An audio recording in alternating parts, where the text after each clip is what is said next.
Good morning. Welcome. It's a brand new week, brand new month, the 3rd of March already, 2025. Yeah, but time is moving pretty fast. Assalamu alaikum. Ramadan Kareem to my Muslim brethren all around, Nigeria and the world and all of that. And it's a good time. It's a good time to fast, spiritually and also physically. There's a lot that a fast can do for you. Good morning. Welcome. It's March. It's also Women's Month, right? It is the month that we get to celebrate women in so many different ways. From here on out, you're going to be hearing a lot about women, how many things they've been able to achieve, how many glass ceilings they've been able to break, a lot of events, etc., etc. Okay. Yeah, Women's Month is always a blast.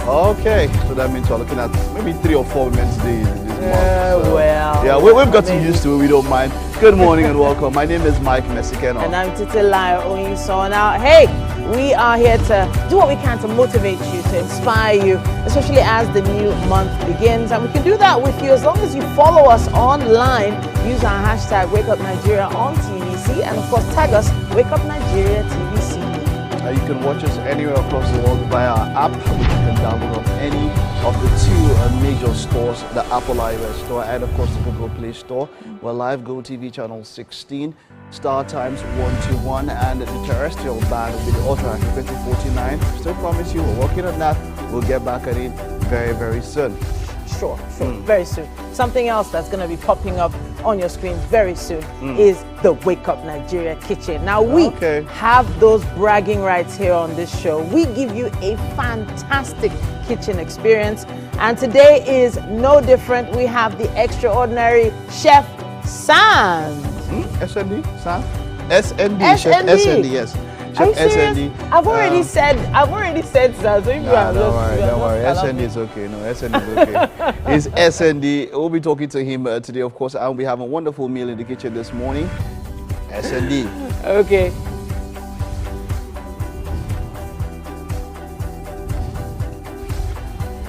For a musical performance, we have someone great popping in as well. Olaniran Samuel, stage name Richie. 3-octave range Nigerian wedding event singer. I love wedding singers. Yeah, he would explain what it means for a 3-octave range. At least for an octave, I know you're talking about 8 notes. It's oct. So if you say 3-octave range, that means you want to put it all together 24. Wow. He would explain all of that just before he performs this morning on the show. And today on SME, we'll be bringing you business expert Gabriel G.V. Balogun. He's a speaker, workshop facilitator, L&D leader, and he's known for cultivating high-performing teams using a blend of content, tech, and systems.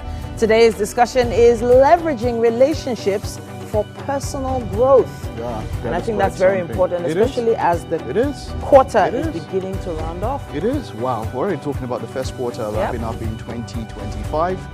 And some people have still not gotten used to that, saying 2025. But we'll be having that discussion at SME. And to wrap up, we've got Precious John, a renowned beauty queen, professional fashion model and fashion consultant with a distinguished career in the fashion industry. She was also honored with the NBGN Model of the Year Award in 2014. We'll be talking to her a little bit later.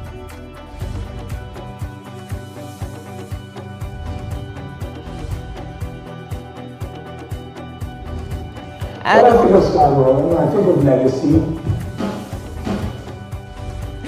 For a final discussion, we have Farley Flex, a media consultant, music promoter, artist manager, and motivational speaker. Now, he's best known for being a judge on the reality TV series Canadian Idol, and he is the recipient of the Bob Marley Day Award. There's so much to talk about with this amazing individual. This amazing personality is already popping into the studio. You know something, something about when I think of idols anyway, of course I think about the creator Simon Cowell. I remember when once someone mentioned to him and said, okay, you go, there's Got Talent also, which he also, he made mention and said, you spot out talent. What's your own talent? And Simon said, my talent is spotting out talent. And he's done it for decades. So whenever we see judges here, it's a big thing. It's not just anybody cannot just stand up and say no. There is credibility behind what they do. We'll be talking about that later on. So we have quite a packed day, and hopefully the weather will hold and give us something else to smile about. It has to. I'd have loved the rain, but it has to hold. Okay.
Once again, welcome to a new month. It's the 3rd of March and also Ramadan Kareem to Muslim brethren. My name is Mike Mesikeno and this is the news. We begin with the political developments in Rivers State, where Governor Siminalayi Fubara has directed chairman of the 23 local government areas to vacate office in compliance with the Supreme Court judgment on the political crisis in the state. The governor in the state broadcast said he is prepared to comply out of respect for the law and in the interest of the state.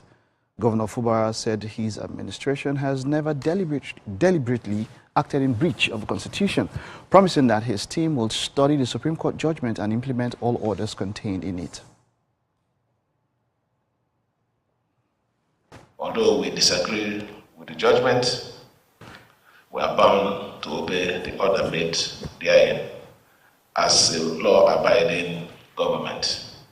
Given the outlawing of caretaker arrangements in the local government system, I hereby direct head of local government administration to immediately take over the administration of the 23 local government council, pending the conduct of a fresh election by the Rivers State Independent Electoral Commission.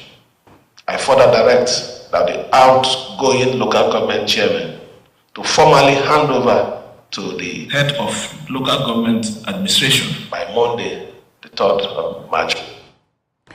United Kingdom Prime Minister Keir Starmer has announced a £1.6 billion missile deal for Ukraine following a summit of European leaders in London. The Prime Minister also announced a number of allies had signed up to a coalition of willing, alongside French President Emmanuel Macron, prepared to commit troops to the Ukrainian front line in the event of a peace deal. Ukraine's President Volodymyr Zelensky attended the meeting where 17 European leaders and Canadian Premier Justin Trudeau discussed next steps in securing peace for Ukraine. The Lancaster House summit in London comes after a televised press conference from the White House where President Trump told Zelensky he was not grateful enough for U.S. support.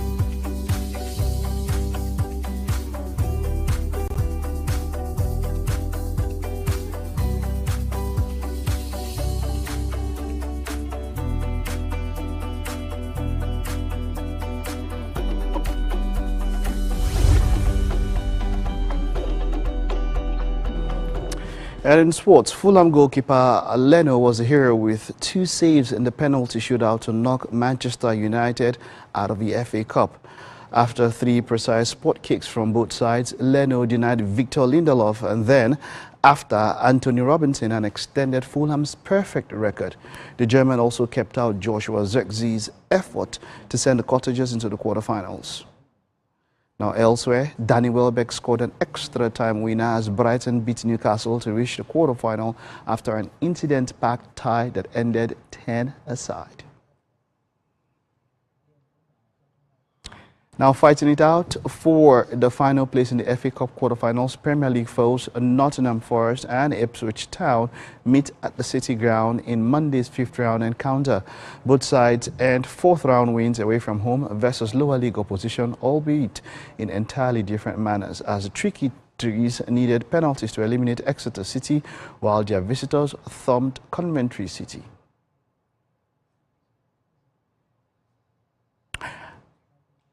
And then in form, Bournemouth have been drawn at home to Manchester City in the FA Cup quarterfinals. Preston, the only championship side left in the FA Cup, are at home to Unai Emery's Aston Villa. Fulham host Crystal Palace in a London derby. And Brighton will be at home either to Nottingham Forest or Ipswich, who play their 5th round tie later today. Now, aside from 2023 visitors, Manchester City, Ipswich are the most recent FA Cup winners left in it. Fulham, Palace, Bournemouth and Brighton have never won the cup.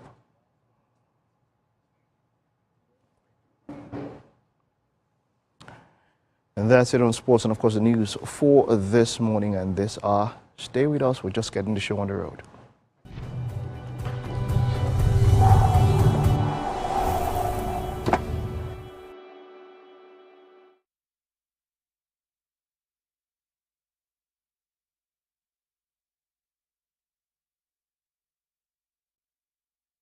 Level 2, electrified fence.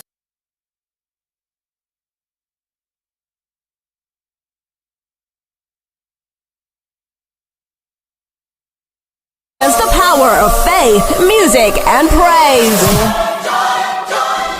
This is the Max Urban Gospel Chart Show. Every Sunday from 10 a.m., tune in to catch the pulse-pounding beats and soul-stirring melodies that will elevate your faith and leave a lasting impact on your heart.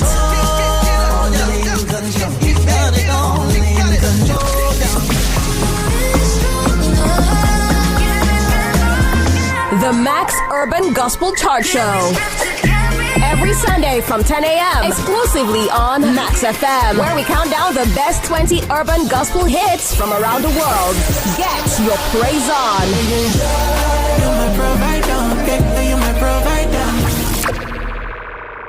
Level 2, electrified fence.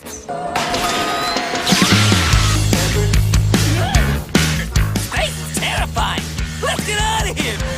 Hey Nick fam! Remember, Nick on TVC is your one-stop for engaging children's shows like El Tigre, Paw Patrol, SpongeBob SquarePants, Kung Fu Panda, and lots more to keep the kids glued to their screens.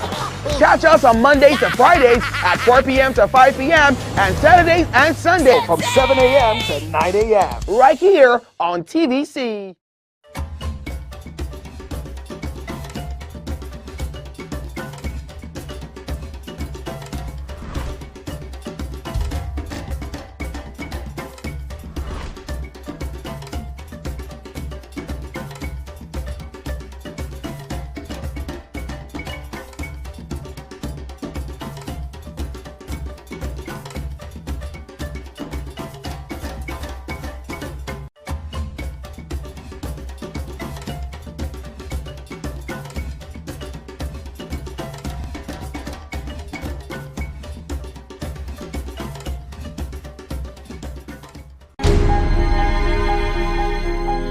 A mean getaway out of hustle and bustling in Lagos, at Lagos, with Lagos, about Lagos, and it's the vice that gives me joy. Entertainment is creativity. Entertainment is way of life. Entertainment is how you can describe it. You know, that thing. you know, that thing that gives you joy, that thing that's specific, that's entertainment to me.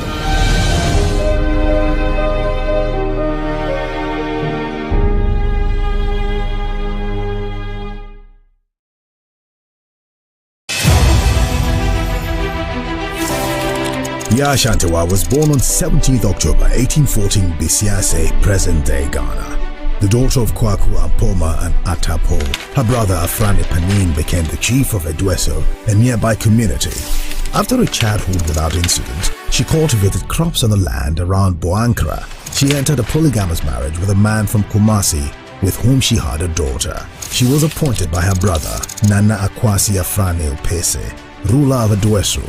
When her brother died in 1894, Yaa Ashantewa used her right as Queen Mother to nominate her own grandson as Eji Suhene when the British exiled her grandson to the Seychelles in 1896.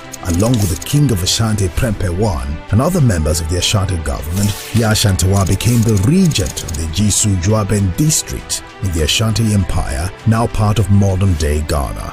After the exile of Prempeh I, the British Governor-General of the Gold Coast, Frederick Hodgson, demanded the Golden Stool, the symbol of the Ashanti nation. There was a disagreement among the members of the Ashanti government at Kumasi on how to go about this. In 1900, she led the Ashanti War, also known as the War of the Golden Stool, against the British Empire. The Ashanti-British War of the Golden Stool, also known as the Yaa Ashantewa War, was led by Queen Mother Nana Yaa Ashantewa with an army of about 5,000. During the fighting, Queen Yaa Ashantewa and 15 other closest advisors were captured, and they too were sent into exile to the Seychelles. Her dream for an Ashanti independence from colonial rule was realized on 6 March 1957, when the Ashanti Protectorate gained independence as part of Ghana. Ghana was the first African nation in West Africa to achieve this feat. She was a successful farmer and mother, an intellectual, a politician, a human rights activist, a queen, and a war leader. Nana Yaa Ashantewa died in exile in the Seychelles on 17th October 1921.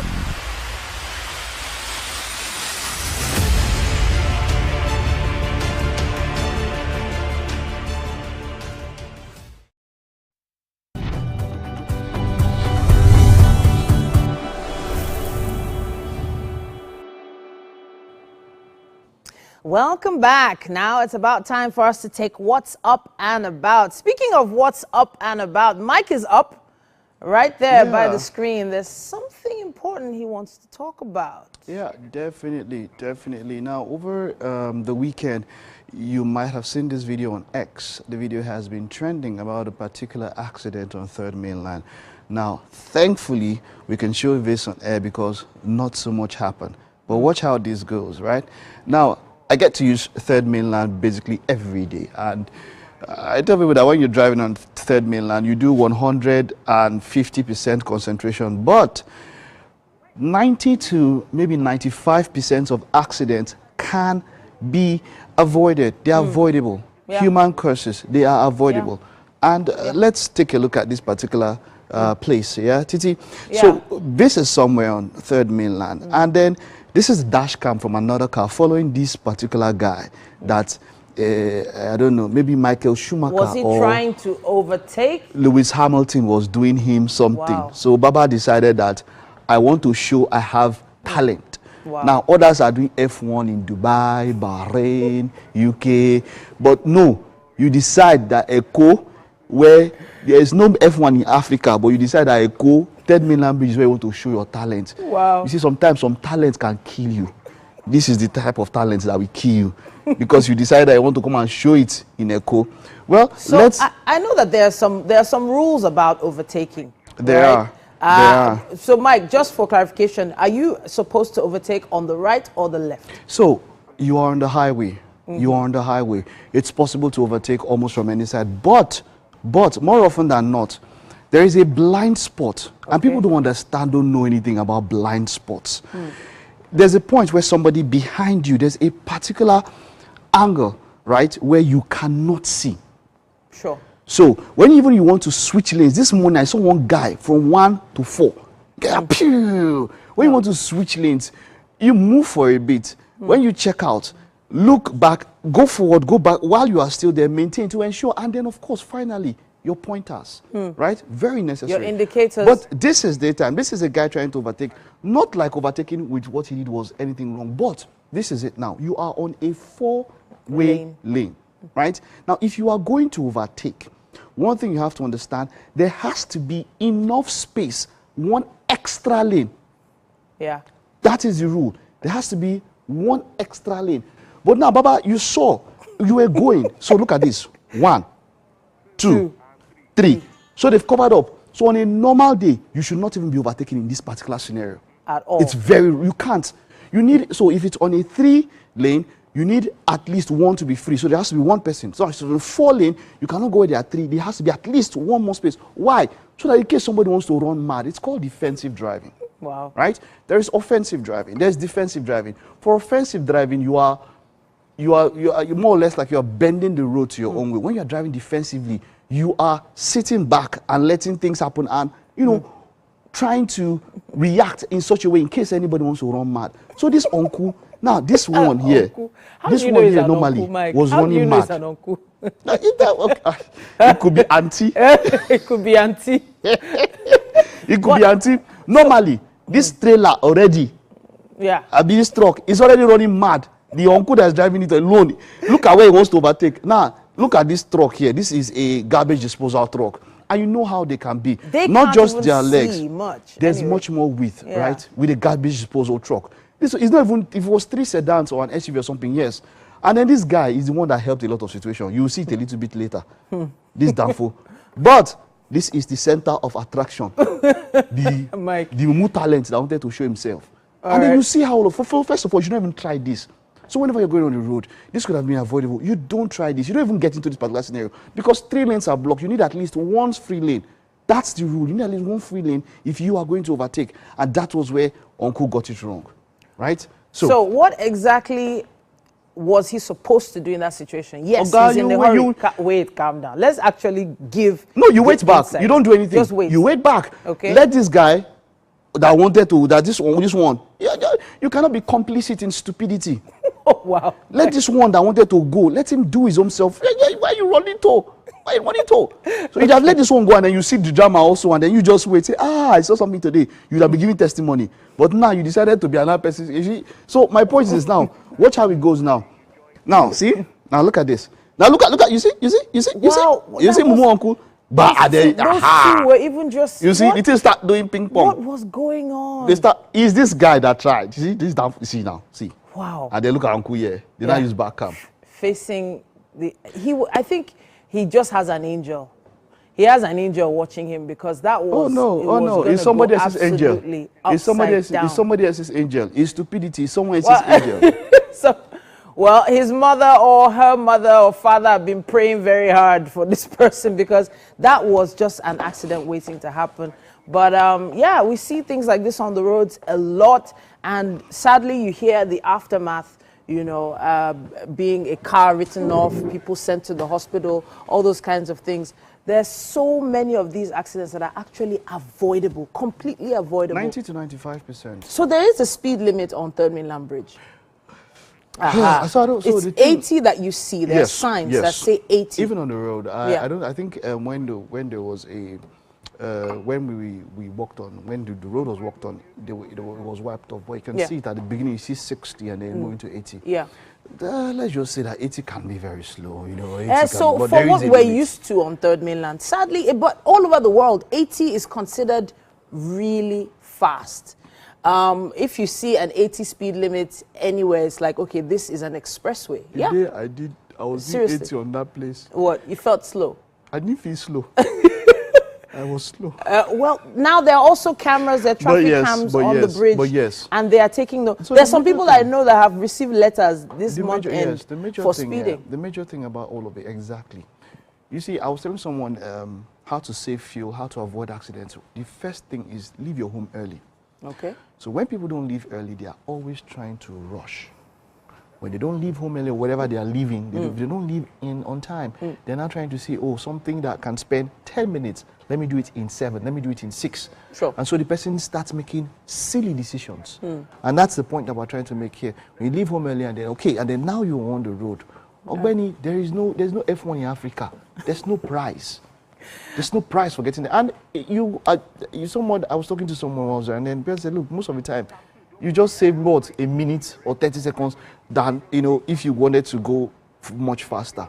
So in that particular scenario, you should have waited. And then I say something. Growing up, I remember always driving with my dad. When my dad is driving, he used to have this highway code. I don't know how many people have highway codes in their car. The printed highway code? Yes, the white book highway code with, and then you see, you know how the highway code is. Yeah. And that is why it's a big deal when you go outside the country, your driving test. Yeah. Over here, all you need to do is just sort 1 or 2 people, and then you get your driving license. No, it's not meant to be so. People don't even know road signs. They don't know the highway code. Probably 80 to 90% of drivers It's been a long time since I've seen that highway code. That just brought back some memories. So and then my dad used to tell me, I remember the basic things he always used to tell me that while he's driving, you don't overtake at a bend. True. That was just basic. And then there was something I used to do when growing up, where he says when 2 cars are approaching each other at night. I don't know, that never happens these days. You dim your lights. You dim your lights. You dim your lights. That's so my dad would say, so when 2 cars are coming and you're at night and your headlight is on full glare, you dim. That person dims. And I used to see people do it then. Yeah. But in these days, when they see someone coming, in fact, they will increase it. Like they just put something. Especially those big brand new cars, extremely intimidating. Do you understand? Headlamps. They want you to know the brand of the car before you even get you just see the person, just increase it. Wow. So dimming the lights is actually putting the fog lights onto the ground so you can still see the ground ahead of you. But you know what? Enough about the highways. Please drive safe. It's a brand new month. We don't want to hear any sad stories this month. Let's march towards positivity and no accidents. We're going to be taking a quick break then, aren't we? Yeah, we are. We will be back. There's so much more on this back show on a Monday morning.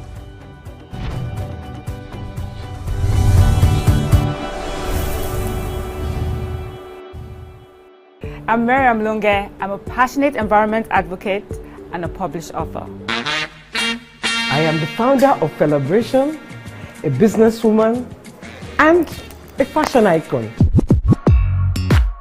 I am a wealth coach and a real estate developer. I am Amako Arakwe. I'm a corporate commercial lawyer and an entrepreneur. Barka mu da warhaka. I am Ramatu Shehu Oyibo, an entrepreneur and a business coach. I am the voice of an average Muslim woman, an hijabite, and a lawyer.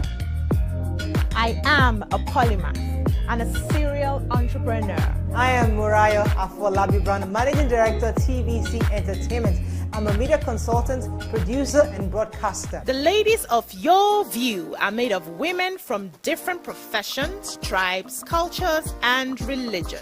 Join us every Monday to Friday as we share our views on topical and social issues. On March 6th, in Johannesburg, in the absence of the undisputed king, EFC's featherweight division goes to war. Relentless Rudy Roots, fresh from his demolition of Ayanda Zwane, enters the Hex with the interim title. He faces the sensational up-and-comer, Zambia's prodigal son, Ken Sekoletu. I want to be the featherweight. TVC Communications, Nigeria's leading independent broadcast company, has been officially designated as a great place to work. Over the past 3 years, we have transformed our workplace into one which is respectful, caring, rewarding, and provides great benefits to all our 500 employees. We thank our team for giving us the chance to show that partnership between employer and employee really works. TVC Communications, officially designated as a great place to work, and now the only broadcasting and media company not just in Nigeria but throughout continental Africa to be fully certified. TVC Communications, a great Nigerian company, a great Nigerian place to work.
Good morning and welcome to the kitchen this morning on Wake Up Nigeria. It's a beautiful Monday morning and breakfast is going to be served by Chef SND. It's so good to have you in the studio. Good morning. Awesome. So what's the SND for? SND? Sea never dries. Sea never dries. Is that the name of your bar?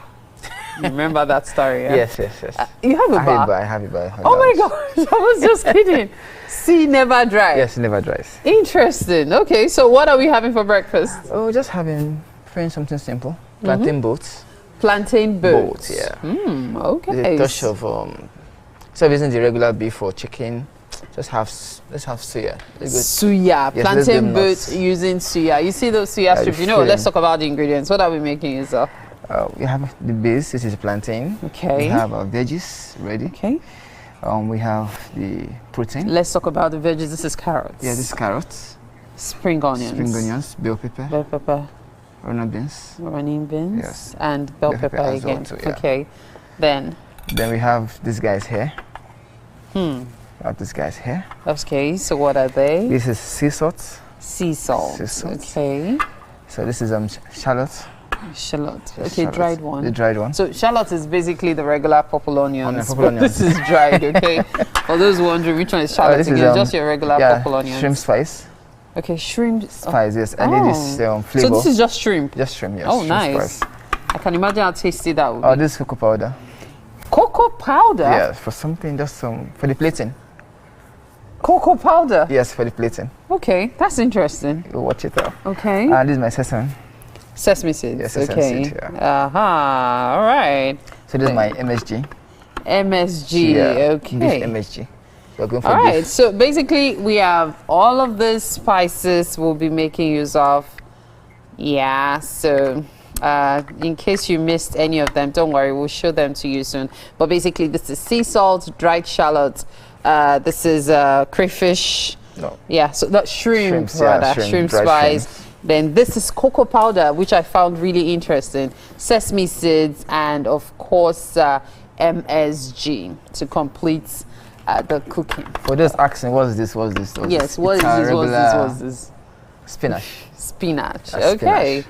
This looks like a very interesting dish. And then we're making use of the vegetable oil. Yeah, vegetable oil. So, and mayo, I see. Yes. Is there any other thing you're adding to the mayo or just plain mayo? This is a signature. Oh, so because the color was looking... Yes, the signature. Signature. Almost every chef has that secret ingredients. The signature. For you. So what's inside these secret ingredients? The base is mayo. Okay. Then we have we really want to have it. Have you? Okay, let me first hear it. Then I'll tell you something else that you can use to finally kill it. Okay. Yeah? Let me share my own secrets. All right. Yeah. No, first. I should go first. You go first. Okay. I like using apple cider.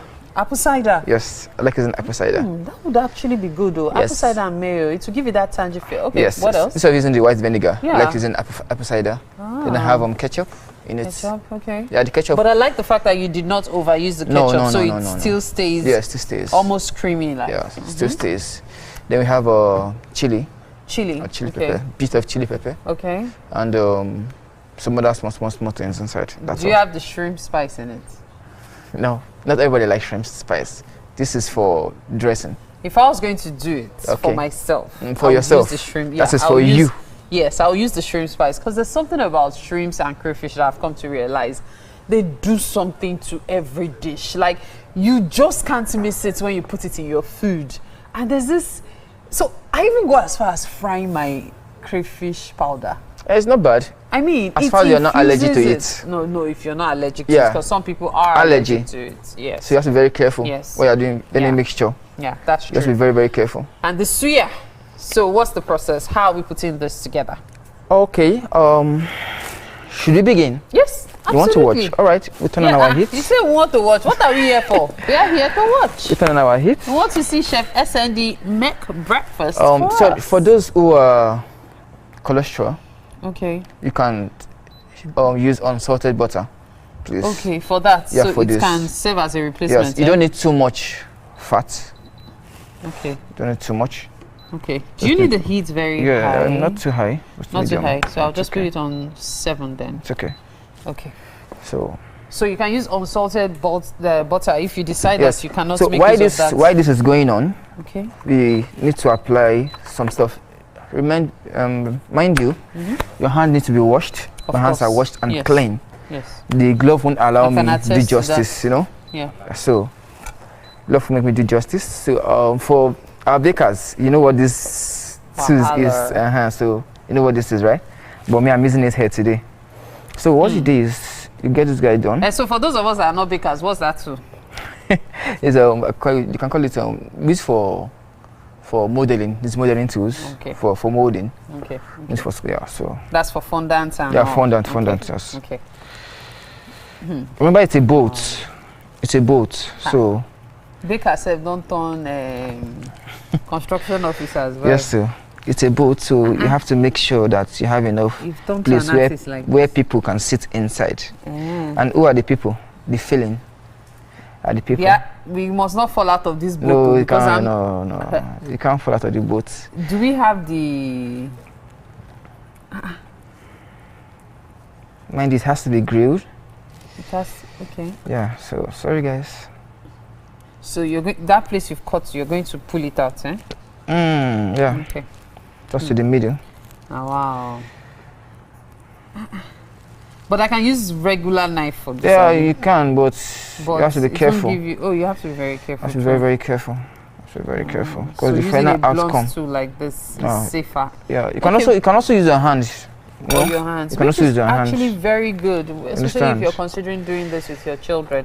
So you might want to get something blunt like this. But hey, if you're just tuning in, welcome. We are in the kitchen with Chef SND. Let's take a look at the ingredients for breakfast today.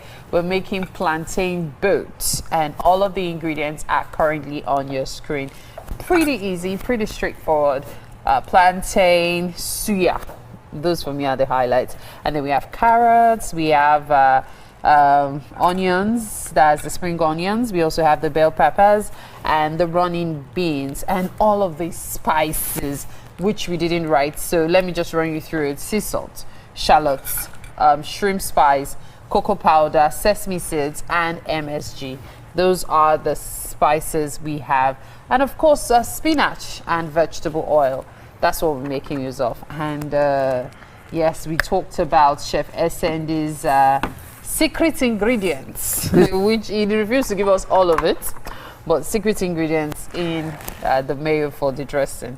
Please mind you, sea salt is very, very active. Yeah. So you have to be very careful how you use it, okay? So I just sprinkle just to taste. You have to be very, very careful how you use sea salt. Why does it look like one kind of MSG that we know? It's a regular MSG, Maggi. Regular MSG. So you guys have to just. I was thinking, like in my mind, I was like, can't I just put this thing inside and solve the problem? Yeah, but you can. To be like, okay, let the chef. No, you can. You it can. was more or less reading my mind. Yeah, one thing about this is artistic. Yeah. You have to caress it more because they're paying a lot for this. Despite how simple it is. So if I was to come to your sea never dry, how much would I pay for these plantain boats? Will it take me to my destination? Definitely too. So how much would it cost? It all boils down to protein. What kind of protein do you want? Let's say one jumbo prawn in it, fine. You can get jumbo prawn in it. There are different ways we make this. Different Where ways. is your sea never dry located? On the mainland. Where on the mainland? At Alimosho. Alimosho. Yes. Alimosho area.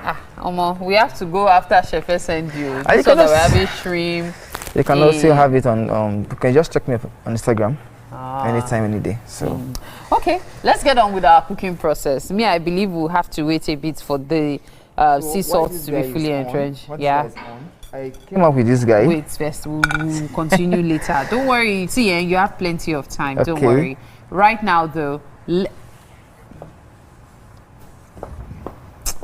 should have known his mic. Like I was wondering who was holding me. I was already freaking out sincerely. But hey, let's check out some facts. Mike.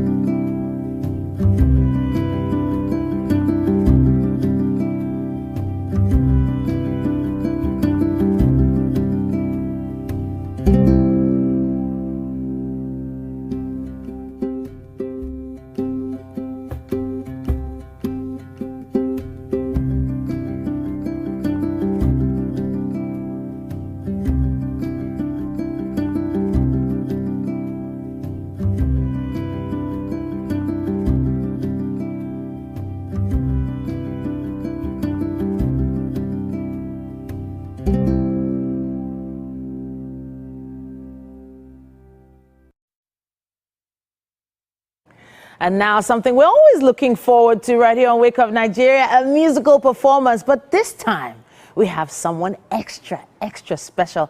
Olaniro Samuel, stage name Richie. He is a 3-octave range wedding singer, Nigerian wedding singer. And in 2020, he serenaded the popular ex-BB Naija housemate Fraud at his proposal. That was one of the things that made him go viral. Yes, and going viral is very important. Now, he's also serenaded amazing big names like Kim Opera, Jessica Seth, and so many more at their private events. But what makes a wedding singer sing? How's it going? Very well, thank God. So when they call you wedding singer, is it just weddings really that you focus on? I do proposals. Proposals? I've done a lot of proposals in Lagos. I've worked with a lot of event planners, proposal planning and event. Corporate events, I've done for some companies, and then the church events too.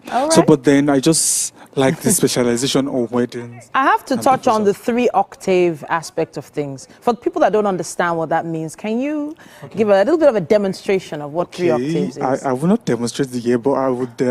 An octave is do, re, mi, fa, sol, la, ti, do. Yeah. So imagine me being able to do it from the depths, do, re, mi, fa, sol, la, ti, do, to the height. Which is?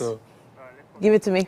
You don't want me to... No, when you all hear me sing. Okay, all right then. Well, I tried, guys. I tried to get him to do it, but he's about to perform. The name of the track you're performing this morning? So this is going to be Never Enough. Never Enough. Oh, yes. By the Greatest Showman. Definitely going to hear those octaves with that song.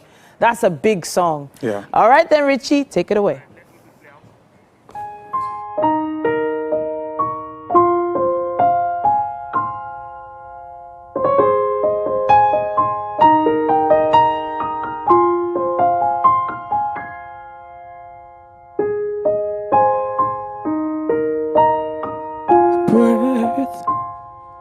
Let it stay this way. Can't let this moment end. Set up for dreaming me. It's getting louder now. Can you hear it echoing? Take my hand. I'll share this with you, 'cause darling, without you, oh, the shine of 1,000 spotlights, oh, the stars of different night sky would never be enough, would never be enough. Towns of quarter, still so little, these hands could hold the world, but it will never be enough, never be enough, never, never,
Do you think you can outplay me in this game of wits and knowledge? Can you go 7 rounds without flinching? I meant answering 7 questions correctly. How well can you hold your liquor? If you're curious, then join us for the most exciting conversation and games with your favorite celebrities on 7 of 7.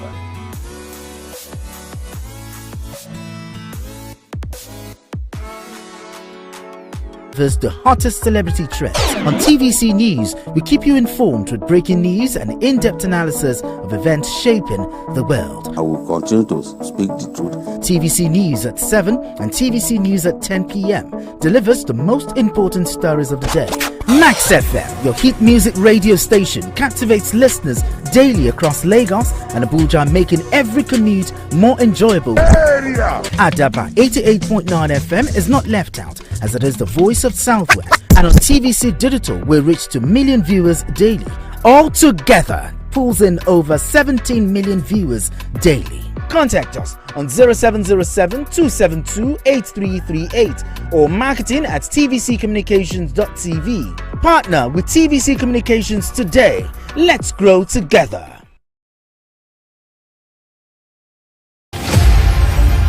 Martin Luther King Jr. was born in Atlanta, Georgia, January 15, 1929. The son of a Baptist minister, King received a doctorate degree in theology and in 1955 helped organize the first major protest of the African American civil rights movement, the successful Montgomery bus boycott. King participated in and led marches for the right to vote, desegregation, labor rights, and other civil rights. He advocated civil disobedience and nonviolent opposition against segregation in the South, influenced by Mahatma Gandhi. The peaceful protests he led throughout the American South were often met with violence. Nonetheless, Dr. King and his supporters were persistent and the movement gained momentum. Dr. King was a powerful orator. He appealed to Christian and American ideals and won growing support from the federal government and Northern White. In 1963, Bayard Rustin and A. Philip Randolph led the massive march on Washington for jobs and freedom. The event's grand finale was King's famous I Have a Dream speech. 250,000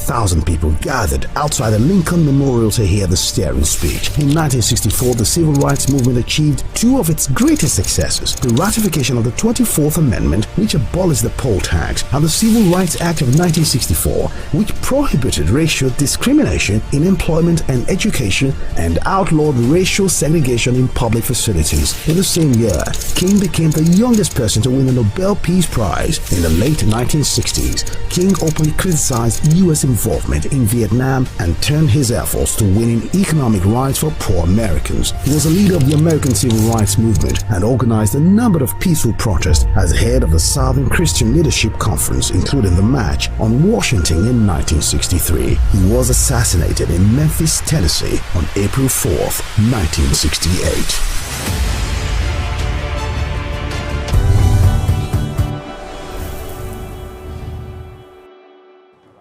Welcome back. Now it's time for SME. And this week, beginning of March, we decided to, bring in another business and, of course, finance expert.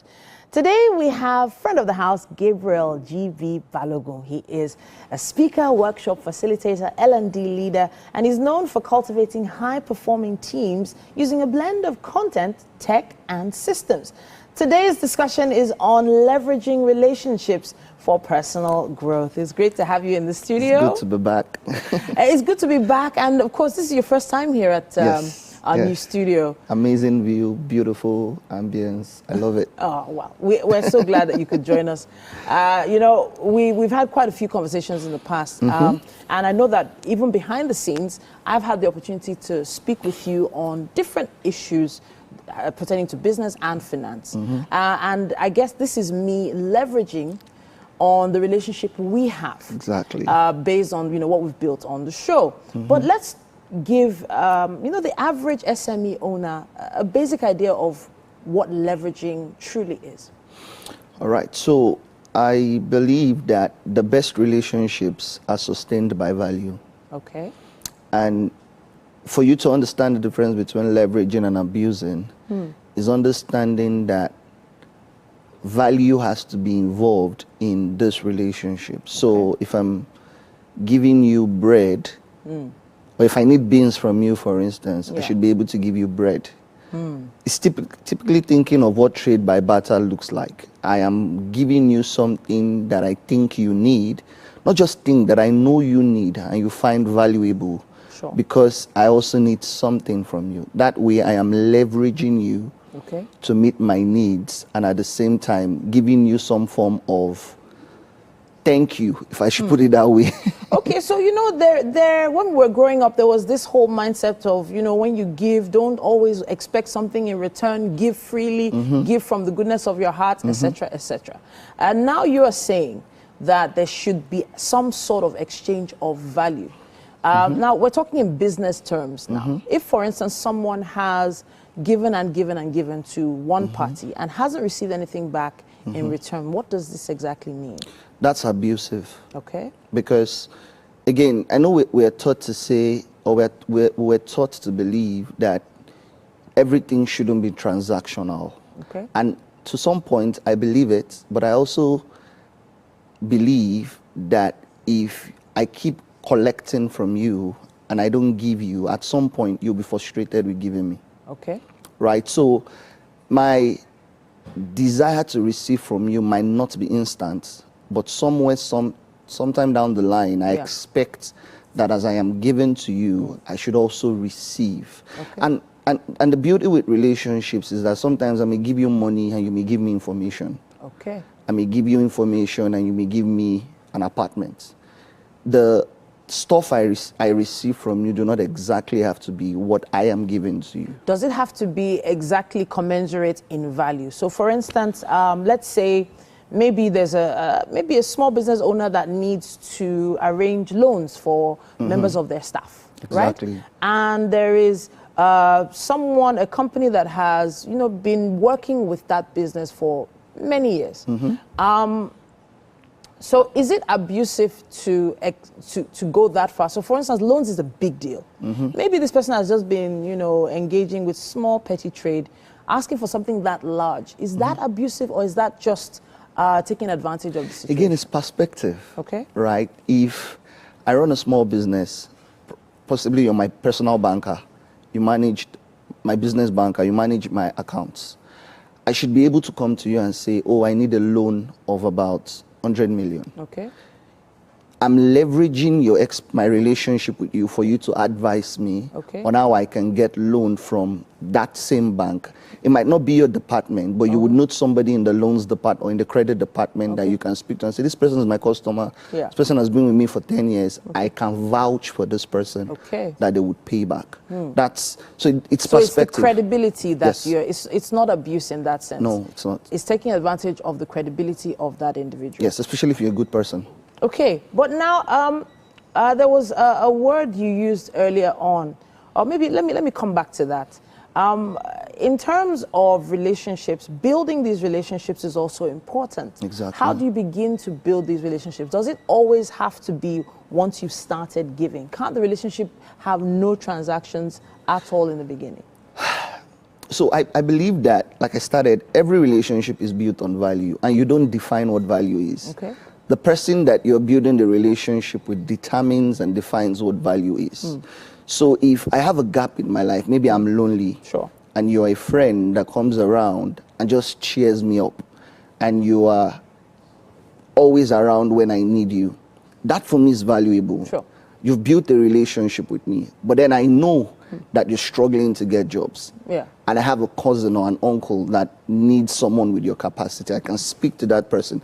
So what you've given me is relationship, friendship, companionship. What I've given you in return is an opportunity for you to earn money. Okay. Right? So that's how it works, really. Now let's touch on the term networking. Okay.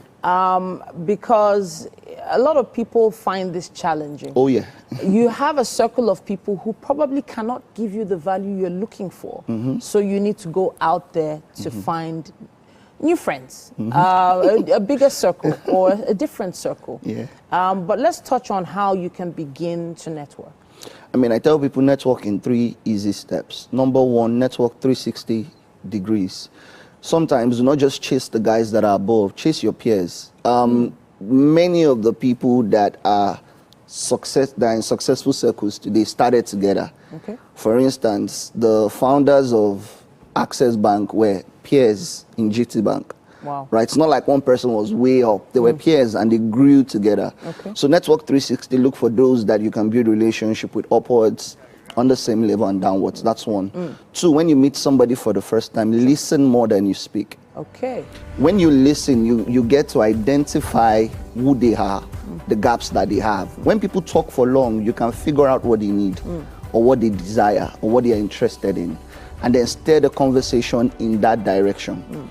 So much so that by the time they are done, that person will be like, I had a wonderful relationship. I enjoyed talking to this person. I want to talk to this person again, because you listen more than you speak, right? Okay. And then the third thing is always introduce yourself with value than your title. Aha. So So it's not just Chief Dr. Mrs. No. Introduce with value. So okay. a large chunk of the time when I meet people, I don't tell them what I even do for a living. I just tell them my everyday goal is to help you become more competent so you can do your job better and faster. Amazing. There is a desire to say, tell me more.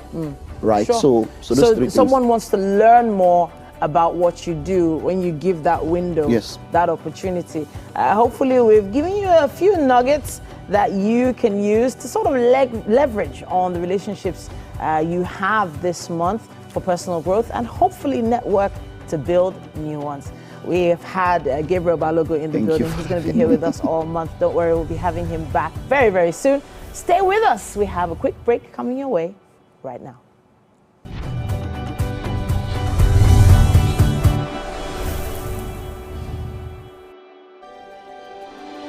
TVC Communications, Nigeria's leading independent broadcast company, has been officially designated as a great place to work. Over the past 3 years, we have transformed our workplace into one which is respectful, caring, rewarding, and provides great benefits to all our 500 employees. We thank our team for giving us the chance to show that partnership between employer and employee really works. TVC Communications, officially designated as a great place to work, and now the only broadcasting and media company not just in Nigeria but throughout continental Africa to be fully certified. TVC Communications, a great Nigerian company, a great Nigerian place to work.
Do you think you can outplay me in this game of wits and knowledge?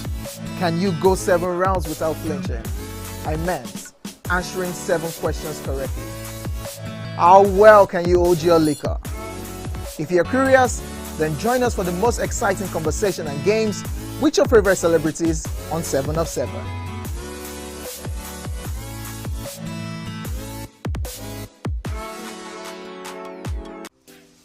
Welcome to Pure Entertainment. What would you like to order from our menu today? We have the regular.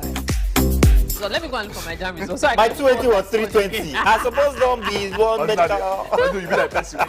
At this point, I contest my jam results. I want to close the show. I can go.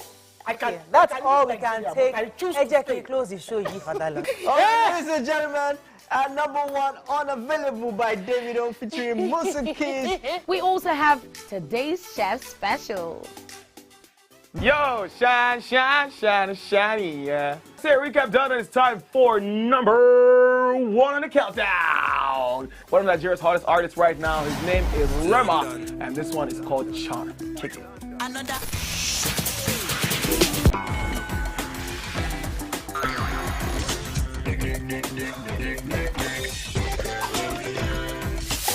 For dessert and a bit of nightcap, we have the nighttime and online specials. I want to start the gym, yeah? But do you know one thing that's actually keeping me back? You should start the gym to get fat. Cricket.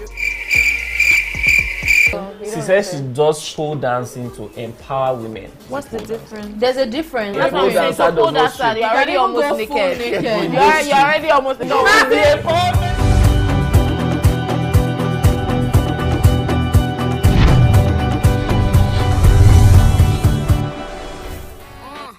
Let's go to the beach, eat, let's go get a wave. They say what they gonna say. Have a drink, clink, found a Bud Light. Bad bitch like me, it's hard to come by. The Patron, let's go get it down. The sound, yes, I'm in the zone. Is it 2, 3? Leave a good tip. I'ma blow all of my money and don't get pushed. I'm on the floor, floor.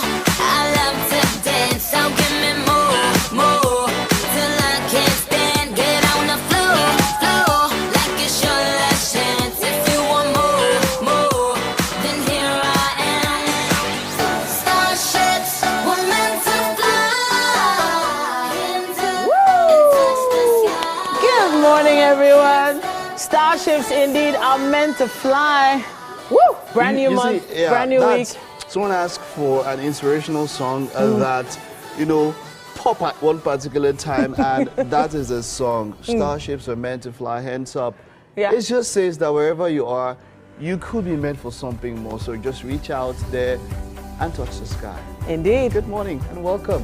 It's the second lap of your numero uno breakfast show on a Monday morning, the 3rd of March 2025. It's a brand new week. It's a brand new month. Yes, indeed. Now, this is Wake Up Nigeria. We're with you every weekday morning from 7 a.m. And this is our second hour starting now. You can, of course, follow us online. Just stream us live.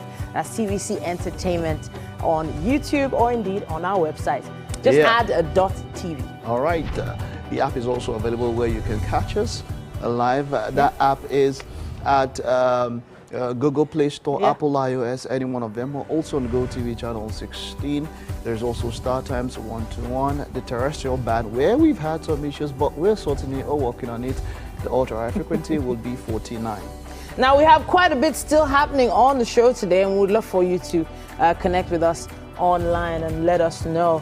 We have Precious John joining us. That's going to be an interesting conversation. It will be. So she's a digital creator, a fashion model, lifestyle influencer, and so much more. That's going to be an interesting conversation. Yep, it will be. It will be. And then we'll also have Fali Flex, born Fali Friedel.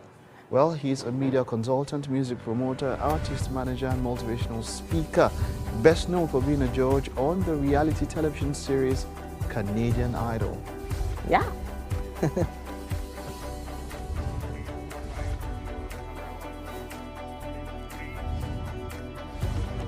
Yes, and like starships, we're going to be flying into all these amazing conversations. And of course, our kitchen is somewhere I would like to take a flight to right now. Okay. The plantain is smelling good. That will be Love after this very short time out.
Welcome again to the kitchen this morning on Wake Up Nigeria. Chef SND is making breakfast for us.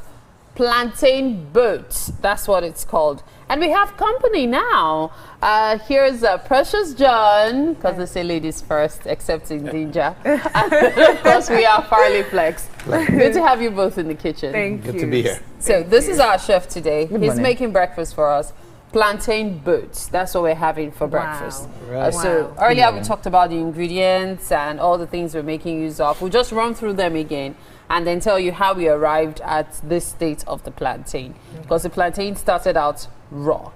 So Chef SND, let's run through the ingredients again. So plantain, we have our vegetables, okay. We have our carrots, we have I also used onion. Okay. Remember I already have shallots. Yeah. So it won't be too cool. I have to go with spring onions. Okay. To add the same flavor. Has to maintain. And we have our bell pepper, the red one. I have the runner beans. Yeah. We have the green bell pepper. So instead of using regular beef, just spice it up a little bit to add more flavor to it. Then I used the suya. I prepared it before coming down. Okay. Then we have our spices here, our ingredients. We have these are MSG, these are sesame seed, cocoa powder, shrimp seasoning, shallots. Then I love sea salt, so I prefer sea salt. It's more healthy. Okay. So then these are a signature dressing, salad dressing. Yeah. These But are he plantain. has his own influence on it. Like it's not just the regular. It's not the regular. It's not the regular. Infused a lot of stuff, but the base is mayo. Yes. You mentioned what was in it earlier. And then, of course, we have the spinach. Then the we oil, have the vegetable oil. And then the plantain, plantain. itself. Now, tell us what we've done so far to achieve this with the plantain. Of this plantain aspect, the plantain came raw, like you all know. It came raw. I had to season it with some sea salt to enhance the taste. Then I sent it to the griller. After creating this space for the boats, because boats have passengers. So this is where our passengers will be sitting. Yes. Okay. You understand? So you can see they're well prepared. Yes, they have. And mind you, while grilling it, it ought to penetrate in well. It ought to be well cooked. You understand? It ought to be very, very well. You can see for yourself. So for how long do we grill it? 10 minutes. 10 minutes. Yes, Okay. 10 minutes. So let's Chef SND get everything together. But then I wonder, do you cook, Precious? I do. Do you love to cook? There are two different things. I hardly eat out, so I always cook. Oh, you cook a lot? Yeah, I do. Ah, so what are your favorite dishes?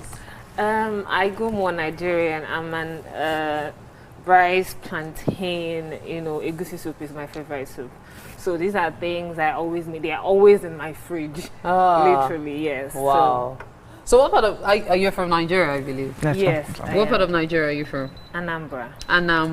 Yes. So what's your favorite soup? Why not the Olugbo? Olugbo, of course, I love Olugbo, but you have a preference, How? Yes. So the first Anambra person I'm hearing this from. That's going crazy. Really? Like seriously? Really, I make Olugbo all the time, but it's not your favorite. Yes, it's still not my favorite. Yes. See, everyone has their But preference. I think egusi is nice. I stopped taking egusi. I stopped taking egusi because of the high level of cholesterol. So I have to be very, very careful. So So we're actually talking about some soups, local soups. I know you're Canadian, Farley Flex. And so I wonder, what's your favorite food? Well, first of all, we have access to Nigerian food in Canada. Well, that's great. Yeah, I certainly participate in that. But as of yesterday, I became an amala fanatic. Wow. See? As of What do yesterday. you like your amala with? Well, what I had it with, and my colleagues will probably correct me on this, but I know we got the assorted meat. Okay. Right? So there was sharky, there was... you must have really like that. So there was sharky, Yeah, it was what excellent. else? Cow leg was there. Oh, yeah. okay. That was quite an amala. It was fantastic, though. Yeah. It was fantastic. Oh, okay. Yeah. What kind of soup did you have it with? Was it with, there's something we call abula. Now, abula is a combination of begiri and iwedu, the yellow soup and the green soup. Did you have that with the red stew? Yes, absolutely. All of it. All of How it. you? No wonder you're a fan. Yeah, they wanted to give me the full experience. That was an experience. That's the way to go. Shout What out else to have my you team. tried since you came to Nigeria? Well, I've only been here for a couple of days, but obviously I want to. Right, I'm a I'm going suya back to it fanatic now. too. I love flavor. What's interesting is that we look at it from a cross-Atlantic perspective. The influences of African food in Trinidad, where my parents are from. etc. And then they're traveling through the diaspora throughout Canada, the United States. So where are your parents from? My parents were born in Trinidad. Oh, there's a lot of flavor when you talk about such countries, so I can imagine. Absolutely. Okay, so we're going to put this together, the boat, right? Yeah. So we are stuffing everything in. Is that the way we're doing it, or we're stir frying? We're stir frying first. Okay. So mind you, I use less fat. Okay. I use very, very less fat. So in case you have high cholesterol or you don't like oil at all, use your unsalted butter. Okay. It's still healthy, okay? Okay. So that's why it's expensive. I feel like we're in a class, so let's learn. So you stir fry the vegetables. Yes. I put in the suya, right? Don't worry, just watch. Okay. So we'll let Chef SND continue the process of this cooking while we keep our fingers crossed, looking forward to the end product. Right now, however, we have to take a break. We'll be back in a bit. Stay with us. You're watching Wake Up Nigeria.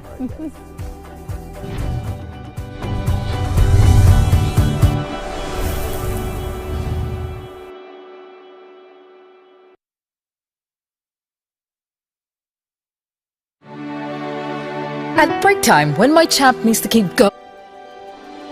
TVC Communications, Nigeria's leading independent broadcast company, has been officially designated as a great place to work. Over the past 3 years, we have transformed our workplace into one which is respectful, caring, rewarding, and provides great benefits to all our 500 employees. We thank our team for giving us the chance to show that partnership between employer and employee really works. TVC Communications, officially designated as a great place to work, and now the only broadcasting and media company not just in Nigeria but throughout continental Africa to be fully certified. TVC Communications, a great Nigerian company, a great Nigerian place to work.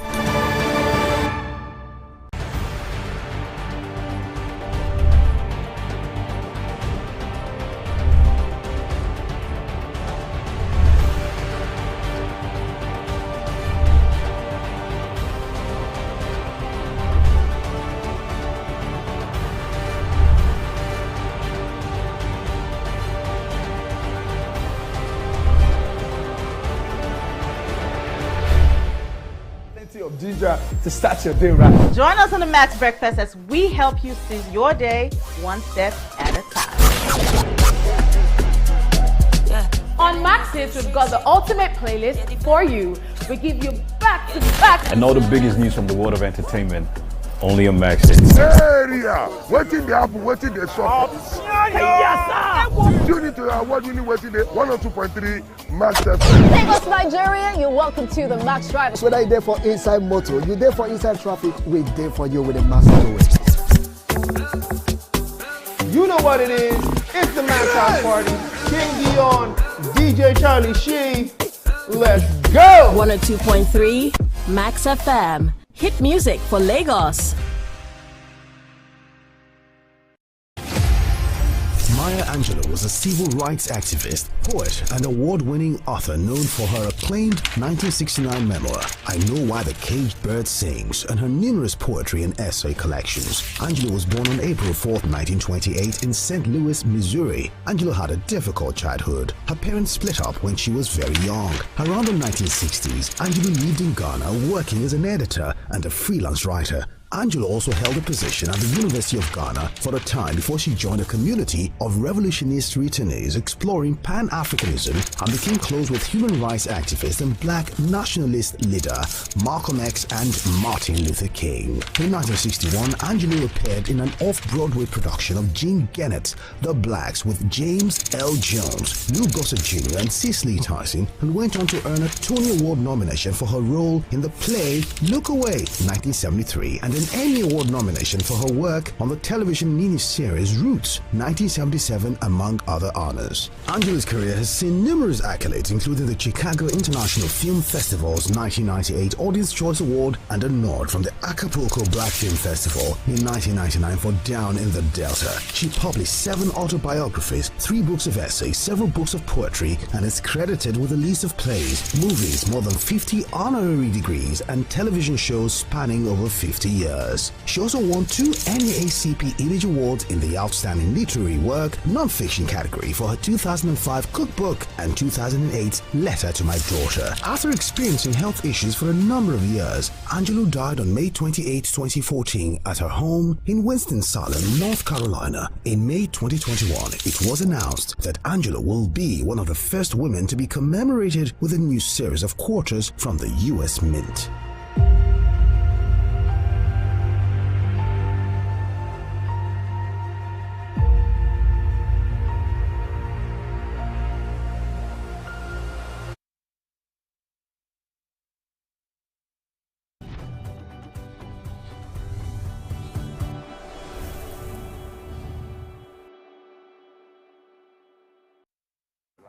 Welcome back. It's time to have a conversation with renowned beauty queen, professional fashion model, and fashion consultant, Precious John. Now, she is someone we've fallen in love with over the years. And back in 2014, she got Most Beautiful Girl in Nigeria Model of the Year award. And that marked the beginning of an amazing journey for this amazing fashion model. It's great to have you back on Wake Up Nigeria. Thank you so much for having me. Honestly, since you won that award in 2014, you don't look a day older, I have to say. I was like, wait, didn't she just win? Don't you mean 2024? 2014.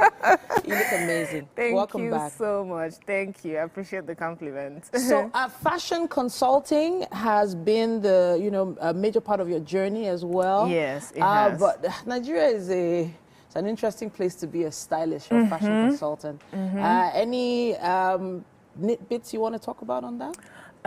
Nigeria is a fashionable country. Whether we look at it from any angle, Nigerians are fashionable people. Globally, we're doing very well in fashion. Yeah. So it's interesting to see how fashion has grown. Within the years I've been modeling. Years ago, there's so many things that an African, a typical Nigerian wouldn't wear. Sure. But whatever we're wearing, people all over the world is wearing, can be worn in Nigeria. So it's so exciting to see how the fashion industry is growing and evolved. It's really, exactly. It's changed. Now the average awards event is like the Met Gala now. Exactly. It's elaborate. It is. Is it ever overwhelming? It can be if we're just trying to chase trend and not quality. Most times people go for the overt brands that are so loud. But I believe in luxury, quiet luxury. Okay. And if you know how to buy quality over quantity, then I don't think it will be overwhelming for you. You just have to know what works for you and what is quality, really. So quality is also really important, and over the years it's somehow become a little more challenging to purchase quality. So a lot of people do more of rentals and get stylists to do more work for them. Exactly. That's where stylists come in. That's where fashion consultants come in. You want to, help people pick out what is in their wardrobe that they don't even know is there and put it together for them to, look good, or help them change their whole style entirely. What I do is I make things for you from scratch. And if you have a style you want to change into, or you have something in mind you're trying to make work, that is where I come in, try to help you understand your sense of fashion way better. Fantastic, fantastic. But, there is something about being absolutely stunning. You are stunning. You have a pretty face, you have an amazing bright smile. But when it comes to doing business, there are some people that don't take the pretty face as seriously in business. Now, you need to talk to us about some of your experiences in that particular area. I've had really good experiences, really. I believe in being confident and being educated in whatever aspect of business you find yourself in. I don't go into it feeling intimidated. I know what I bring to the table. So most of the time, it is, what are you offering? What can you do? What can you change? If you're not changing anything and you're just going by what is trending. I feel that is when you can run into some hitches, but so far I've had a smooth ride and it has been a rewarding experience. Now you've decided to add something else to your docket now. Yes. Iluna candles. Iluna candles. Iluna candles. Yes, Iluna candles. So I'm not sure how many people know this, that I'm in love with candles. I love candles. You're my person. I also make them myself, and when I saw these, I was like, wow. Yes, this exactly. is someone after my own heart. Really. So you need to talk to us about these candles. Why should we, work with Iluna and not someone else? These candles are different from the everyday candles. It's not the jar ones. These are artworks. You can place them on your shelf and they smell amazing. You don't need to burn them. They are literally artwork. So it's like decor. Exactly. They are decor. They are handmade and it's toxic free. The store-bought candles sometimes can have some sort of toxic. So let's actually talk about what is in this. What type of wax is it?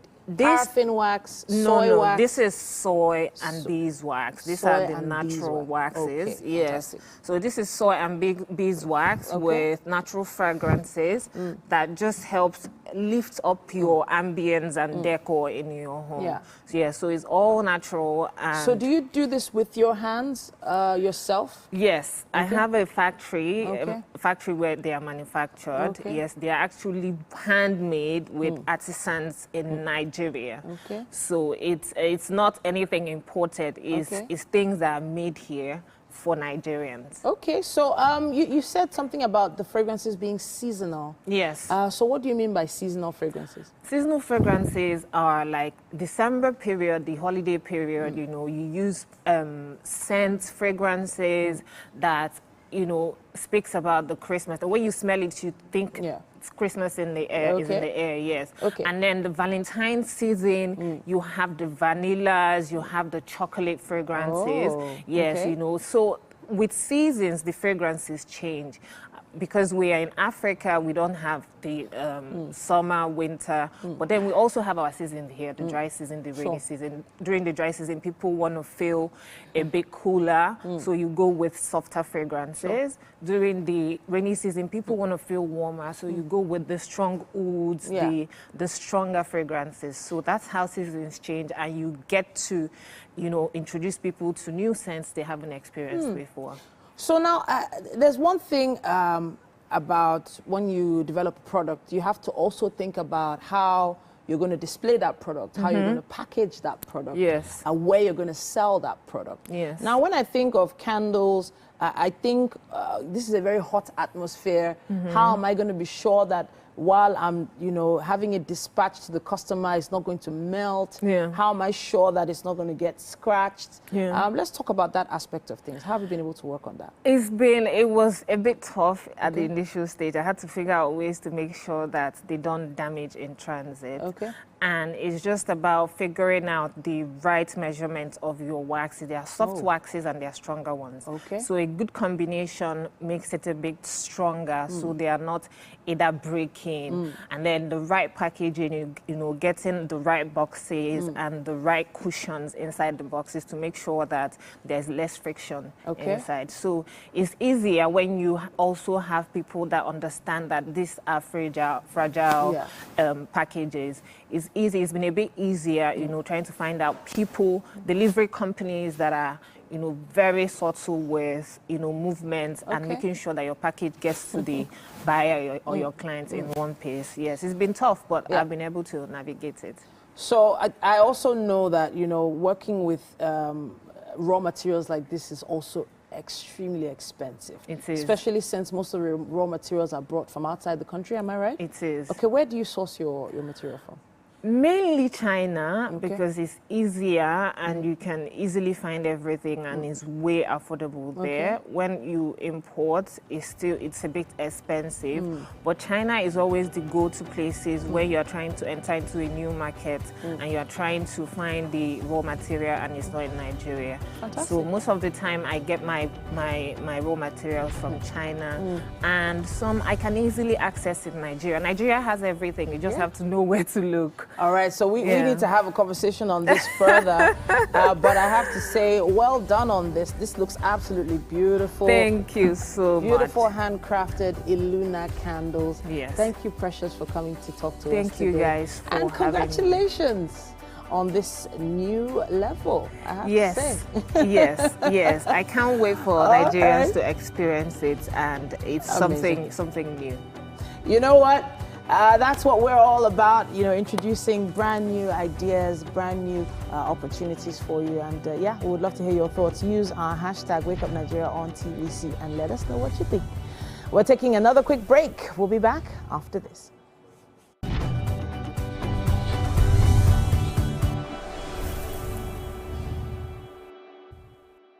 Level 2, electrified fence. Space terrifying. Let's get out of here. Hey, Nick fam! Remember, Nick on TVC is your one-stop for engaging children's shows like El Tigre, Paw Patrol, SpongeBob SquarePants, Kung Fu Panda, and lots more to keep the kids glued to their screens. Catch us on Mondays to Fridays at 4 p.m. to 5 p.m. and Saturdays and Sundays from 7 a.m. to 9 a.m. right here on TVC.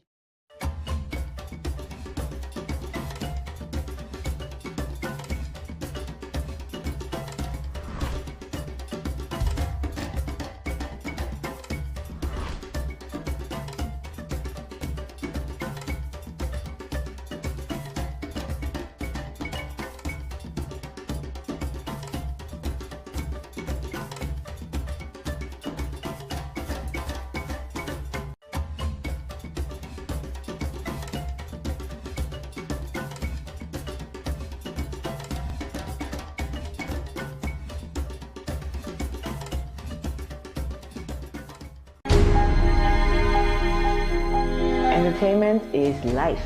That bit of life that makes life bearable, that makes it fun. And I know that what I do contributes to that, because I tell my staff that we are not just designers, we are actually selling joy and happiness. So when we're able to put a smile on somebody's face from the dress they wear, make someone very confident because of what they wear, we've done our job, and I'm sure that's entertainment.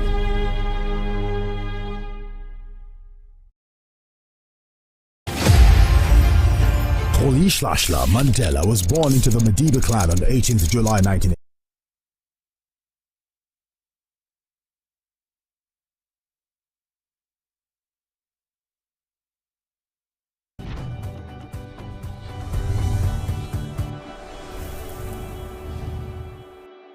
All right, this is definitely one that is for the books. It's going to be an interesting one. Farley Flex, a media consultant, music promoter, artist manager, and a motivational speaker. Best known for being a judge on the reality television series Canadian Idol. Recipient of the Bob Marley Day Award. Wow. A Harry Jerome Award, the Urban Music Association of Canada's Special Achievement, and Media Personality of the Year Awards. He was inducted into the Scarborough Walk of Fame. That's quite a lot. I guess if I had continued, we'll spend all this time and all of that. But that's because you're 62. 62 and going on 25. Wonderful, wonderful, wonderful. When I get to 62, I'd love to be as sprightly as you are. I appreciate that, brother. I appreciate wonderful, wonderful. Great to have you here. So, over 62 years, that means in entertainment, how long have you been in the industry? How long have you been doing this? Well, I actually started my entertainment company when I was 15 years old. Right, I'm a serial entrepreneur. That began as, you know, doing events, parties, and so forth, which then evolved into live concerts, which then evolved into artist management, which I still do continually, and also developing media. So I was part of the team that launched the first black radio station in Canada, black-owned and operated. Also the first 2 black-owned and operated television stations. I know you also have some incursion into food. Restaurant or something? Oh yeah, so I did own a restaurant for some time. Okay. Yeah, you guys did your research. I like that. Okay. Yeah, so again, when you live in a country, we're 4% people of African descent in Canada. In where I live in Toronto, which is the epicenter of the country, we're about 15%. So services that cater, culturally responsive services that cater to our people are important, right? Yeah. Whether it be music, all forms of arts, culture, et cetera, and certainly business infrastructure as well. Wonderful, wonderful. Yeah. And this also led you, let's go with Canadian Idol. That was for what, 6 seasons now, yeah? Yes. And how did you get into it? Tell us about that. So that was an interesting process. Essentially what they did, they reached out to about 75 music industry executives to audition as judges. And what they had us do was sit in a panel environment, if you're familiar with the way the show looked. And we were asked to critique singers that they hired to sing well, not so well, and poorly. Okay. And they were analyzing how we responded, what kind of constructive criticism we provided, humor, et cetera, et cetera. So it was narrowed down from 75 to the 4 of us who ended up being the judges. 75 to 4. Now that describes something. That shows excellence. Well done. That's a great one. But then it went up for 6 seasons. What was your experience like all through? I know you had to deal with different kinds of people, stars and all of that. What was the experience for you nurturing stars that, you're looking at future stars and all of that? What was it like for you to nurture them? Yeah, that was actually my favorite part of the whole process, was nurturing the stars. One of the things fundamentally with reality television is it's ordinary people doing extraordinary things and extraordinary people doing ordinary things.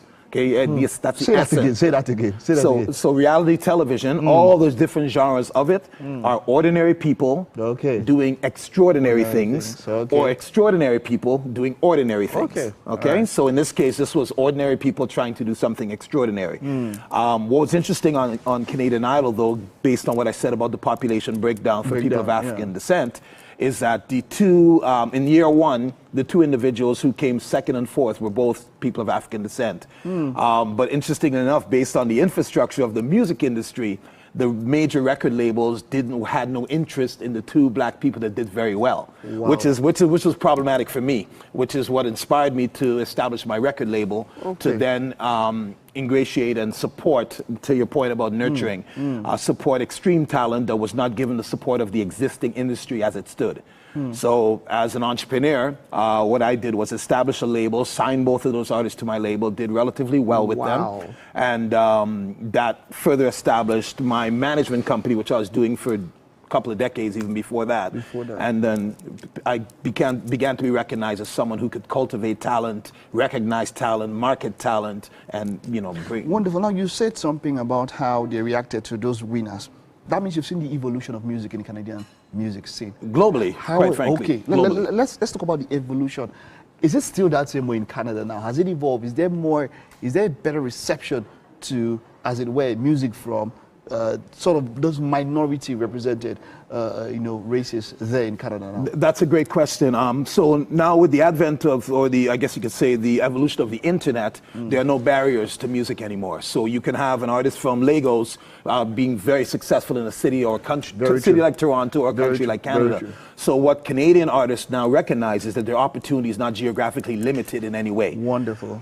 Terrestrial radio would be a limitation in terms of access to the regular radio airways, which many people still listen to in their cars, along with Sirius XM. Real evolution that we've noticed is that there's been a massive influx of talent onto the internet, but not the infrastructure in terms of venues, in terms of record labels, and the bricks and mortar aspects of the industry have changed dramatically. So people no longer buy music the way they used to buy it back in my day.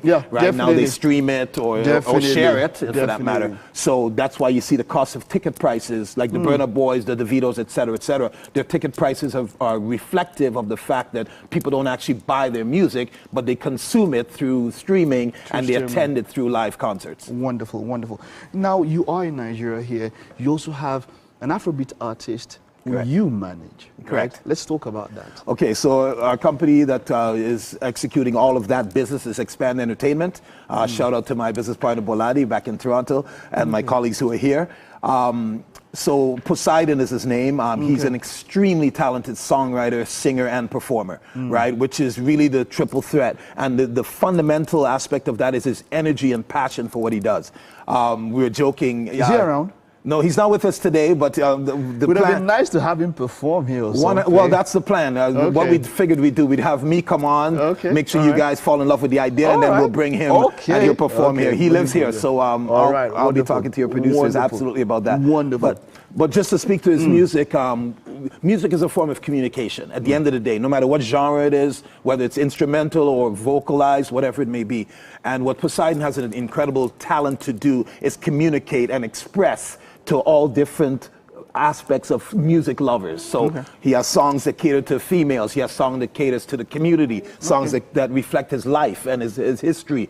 Our first single, Journey, for instance, which is going to radio shortly, Journey Hallelujah is the name of the song, and it speaks to his life from struggle to where he is now as somebody who's aspiring to be a successful artist, and he will be successful. Wonderful, I like that. You see, Afrobeat, let's talk about Afrobeat. Well, you know, you decided to get into Afrobeat. Is it because it's the rave now, or around the world, as it were, you know, there's something unique about African culture? There was a time when it was Jamaican music, when you look at the, you know, it had that, but now Afrobeat is what people are talking about and all of that. Why are you doing this? Why is it that you are at this particular point investing in Afrobeat? Great question, Mike. The principal reason for me, I've always been someone involved in discovery and nurturing, especially things that emanate out of our culture as African people. Now, one of the issues that Nigeria in particular is facing is that only 2% of the revenue from Afrobeat music has been retained within Nigeria. So the same brain drain you have for doctors and engineers, et cetera, who leave Nigeria, you go to Harvard, Yale, et cetera, and stay in America or stay in the UK or whatever it may be, the same thing's happening with the music. The artists are being signed by non-black owned entities like the Universals, the Sonys, et cetera. No disrespect to them, but they do what they do because the opportunity is there. But what I'm here to do is really impart upon domestic business people to say there needs to be an infrastructure and government, an infrastructure to develop and nurture not just the performers, it's the people who are the infrastructure of the industry. So the publicists, the managers, the merchandisers, the marketing people, the social media managers. Instead of everyone wanting to be Burna Boy or wanting to be Davido or Tiwa Savage, etc., we need to have young people who have the propensity for marketing, the propensity for distribution, the propensity for anything that is supportive to keep the Burna Boys in the limelight. That's the critical piece. I like that. That proclivity to, you know, it has to be structure, and that is where I love that. People, they want to go to these universals, like you said, and Sony, because they have that structure to support the artists. Exactly. It's more or less like plug and play. Exactly. They just come in, it's plug and play. But then we have, and I like what you're doing. What's on the horizon? What do you see in the next 5 years with what you're doing? Where do you see, now you made mention of that statistics, 2% of that thing is being dropped here. So there's that brain drain also in music. In the next 5-10 years, what are you seeing? Well, what I envision is basically what we're doing. And what we're doing is going out to local communities, right? Especially the socioeconomically marginalized communities where the talent lives. Trust me. The grassroots. When you go to the grassroots, into the trenches, et cetera, that's where you find the raw talent, the diamonds in the rough, but they also lack infrastructure. So what we're introducing to them is that not everybody has to be the person on the stage, or even in sports. We're involved in sports as well. You're involved in sports? Oh, absolutely. Not everybody has to be the football player or the basketball player. There's an infrastructure of people that have to be there to support the evolution of that particular industry that you're in. So what we say to the folks who are in the local communities is that, okay, you have 3, 4, 5 people who are excellent performers, songwriters, etc. But who's supporting them? Who's doing their social media? Who's managing? Who's the promoter that's going to get them out to venues, etc.? Who owns the venues? You know what I'm saying? And instead of what I noticed with Nigeria and many developing parts of the African diaspora is that we think more top down. Right? Everybody wants the big picture now. You need to build from the foundation, just like building a home. You know, I say that a lot, that we look like Johnny Bravo. Exactly. They're like this. But that ecosystem, I love what you're saying there, ensuring and reaching the ecosystem so that you know that you can also be a referee, you can also be a match trainer. There's not just about being a star. There's a whole ecosystem that supports this talent. You're doing a great job. 100%. And you know, you look at LeBron James or Beyonce, they have a staff of 150 people. They're the only ones that sing and play basketball. right? Everybody else has, like you said, a proclivity to do something else based on their personal background, which I call IPS, their interests, their personality traits, and their skill sets. Wonderful. When you decide that and figure that out, that becomes your GPS, which navigates you to where you belong in industry. I like that. Now, You that's the understand? motivational speaker talking there. Yeah, that's a side of me that I can't hold back. I love that part. I love that part. This is all of us here wishing you the best. You are Thank you doing very something much. remarkable. And we like that you're doing this. It's not every time that you get encouraged or something like this, but we want to encourage you and say, come All on, right, thank you very much. Just keep doing what you're doing. And we have some big projects coming up here in Nigeria. So okay, you want to talk tuned. about them? Yeah, we'll definitely keep you guys posted, and I'll be definitely. back quite often as well. So we're looking forward to that.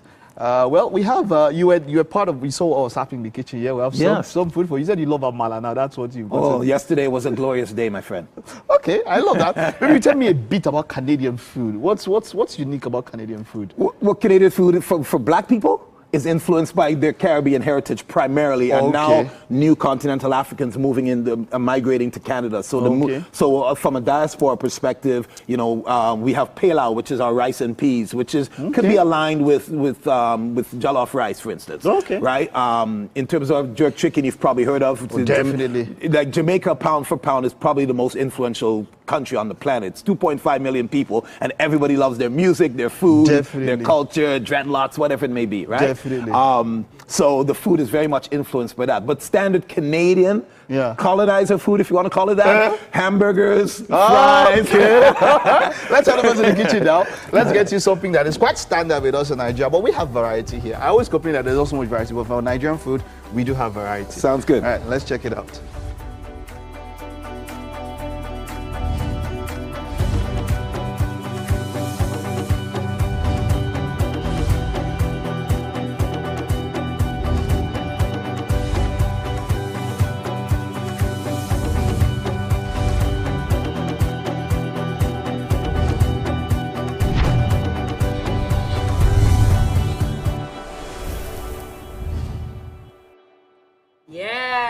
Welcome to the kitchen again. We're back. You both. Yeah. So you guys were part of the cooking process. Exactly. So it's a good thing that you're also part of the feeding process. That's the best part. Yes. So plantain boat is what we made today, and it's by Chef SND, aka C Never Dry. In case you're wondering what the SND is about, I found out that this morning. So dig it. Let's have your feedback. Just We're curious. Yeah. So should I critique this in a Canadian Idol vernacular? Is that what you're looking for? Talent. If you can do it. Talent, presentation. This looks amazing. All right. You know, as a plantain lover, I'm so excited that you know there are things to go with it. Ah, okay, that's nice. Thankfully, the boats did not capsize, even though it looked, you know, overloaded. So no capsizing here, thankfully. Look, this is good. As a suya lover and plantain lover, you got me. It's a beautiful combo. Yeah. Yeah, the flavor is not dynamic, absolutely. So you like it? Oh, absolutely. I'll be here for a while. Thank you. That's the direct way of saying invite me again. All right, thank you for being a part of this. It's been a wonderful show. Thank you for tuning into the show. A big shout out to everyone who was a part of this show. And of course, most especially Olamide, my producer. There's a reason why you know that. But we do have a performer. Yeah, I don't know if Titi asked that question, but he spoke about octaves and all of that. And he said 3 octaves. Richie, you're probably going to have to explain to me, break it down. So what now? 3 octaves. What do you mean by that? Tri-octaval. I think if I was to do some sort of neologism there, I'll say tri-octaval. I don't know if that makes some sense, but you know, talk to me, Richie. What's that? What's that all about? So I got to find out I was 3 octave with the keyboard. Actually, so I think I'll just do a little since you guys really want. Well, thank you, Richie. Let's take it away. Bye-bye.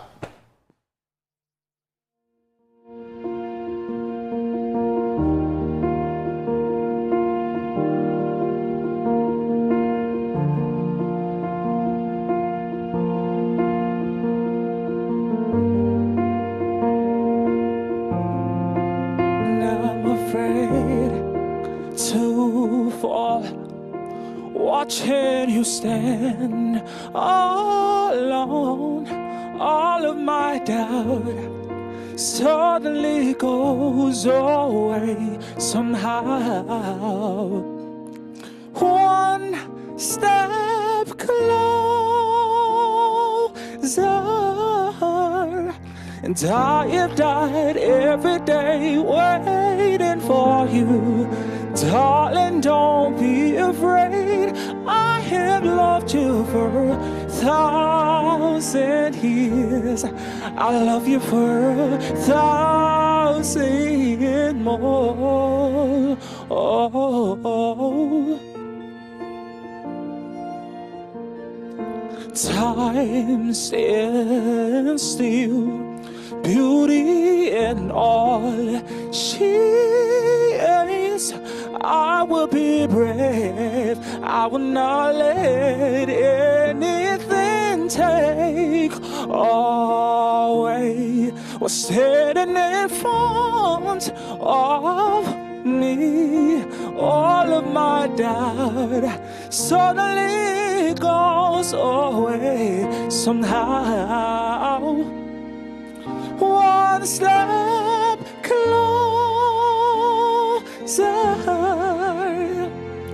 and I have died every day waiting for you. Darling, don't be afraid, I have loved you for 1,000 years. I will love you for 1,000 more.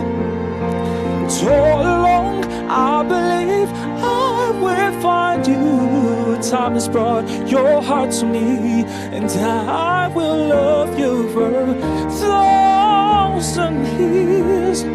I love you for 1,000 more.